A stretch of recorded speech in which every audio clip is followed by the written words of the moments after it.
الحمد لله رب العالمين الرحمن الرحيم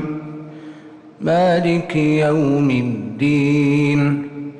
إياك نعبد وإياك نستعين اهدنا الصراط المستقيم صراط الذين أنعمت عليهم غير المغضوب عليهم ولا الضالين آمين.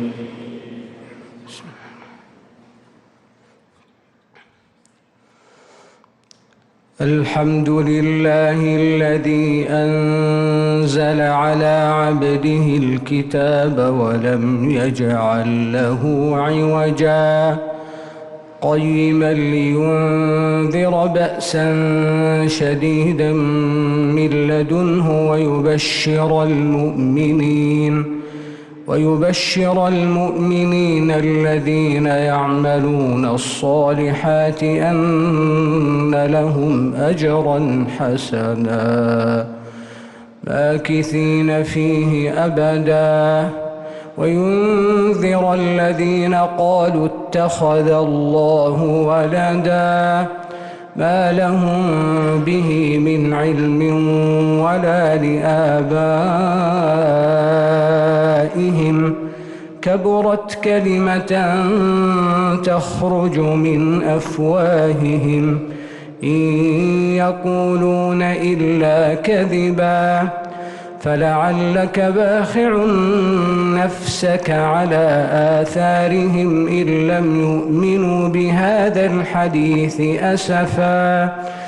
إنا جعلنا ما على الأرض زينة لها لنبلوهم أيهم أحسن عملا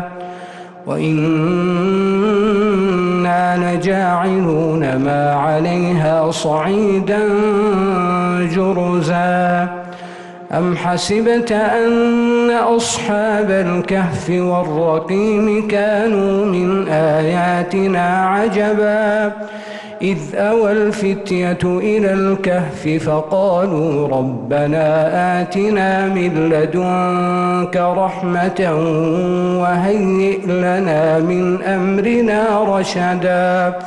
فضربنا على آذانهم في الكهف سنين عددا ثم بعثناهم لنعلم أي الحزبين أحصى لما لبثوا أمدا نحن نقص عليك نبأهم بالحق إنهم فتية آمنوا بربهم وزدناهم هدى وربطنا على قلوبهم إذ قاموا فقالوا ربنا رب السماوات والأرض لن ندعو من دونه إلها لقد قلنا إذا شططا وربطنا على قلوبهم إذ قاموا فقالوا ربنا رب السماوات والأرض لن ندعو من دونه إلها لقد قلنا إذا شططا هؤلاء قوم اتخذوا من دونه آلهة لولا يأتون عليهم بسلطان بين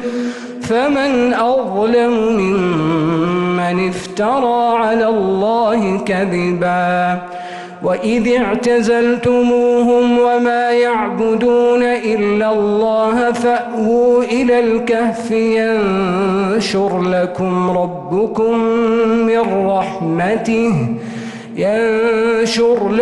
ربكم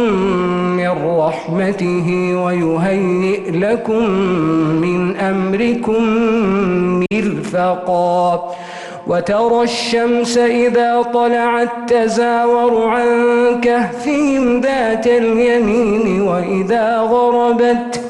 وترى الشمس إذا طلعت تزاور عن كهفهم ذات اليمين وإذا غربت تقرضهم ذات الشمال وهم في فجوة منه ذلك من آيات الله من يهد الله فهو المهتد ومن يضلل فلن تجد له وليا مرشدا وتحسبهم أيقاظا وهم رقود ونقلبهم ذات اليمين وذات الشمال وكلبهم باسط ذراعيه بالوصيد لو اطلعت عليهم لوليت منهم فرارا ولملئت منهم رعبا.